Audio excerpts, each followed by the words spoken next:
पाहणी केली। या कल्याण ग्रामीणमध्ये मोठी मोठी तलाव आहे। एक मानगाव तलाव आहे, एक निळजेचं मोठं 15 एकरचं तलाव आहे आणि आता आपण खिडकाळी मंदिरामध्ये आहे। या कल्याण ग्रामीणमध्ये मोठ्या प्रमाणामध्ये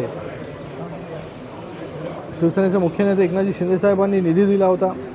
ते जेव्हा मुख्यमंत्री होते तेव्हा त्याच्याच अनुषंगाने मानगाव तलाव हा जो तलाव खूप वर्षापासून आहे त्याचं रिडेव्हलपमेंटचं काम तिथे चालू आहे। त्याचं आज भूमिपूजन झालं। त्याचबरोबर निळजेचं तलाव जे 15 एकरचं आहे ते मला वाटतं ते तलाव जेव्हा डेव्हलप होईल म्हणजे जसं सेंट्रल पार्क ठाण्यामध्ये डेव्हलप झालं आहे तसं हे तलाव डेव्हलप होईल आणि हे तलाव डेव्हलप झाल्यानंतर या पूर्ण पंचक्रोशीतील लोक या निळजे गावामध्ये या तलावाच्या परिसरामध्ये विरंगुळ्यासाठी येतील अशा प्रकारे त्याचं डेव्हलपमेंट करण्याचं काम आमचं चालू आहे। आता त्याला 17 कोटी रुपये दिलेले, येणाऱ्या काळामध्ये अजून निधी लागला तर अजून निधी देऊ आणि त्याचबरोबर आता खिडकाळीचं मंदिर आहे याचं देखील सुशोभीकरणाचं काम चालू आहे। इथे देखील 16-17 कोटी रुपये मंजूर आहेत। घाटाचं काम काही ठिकाणी झालेलं आहे, काही ठिकाणी घाटाचं काम चालू आहे।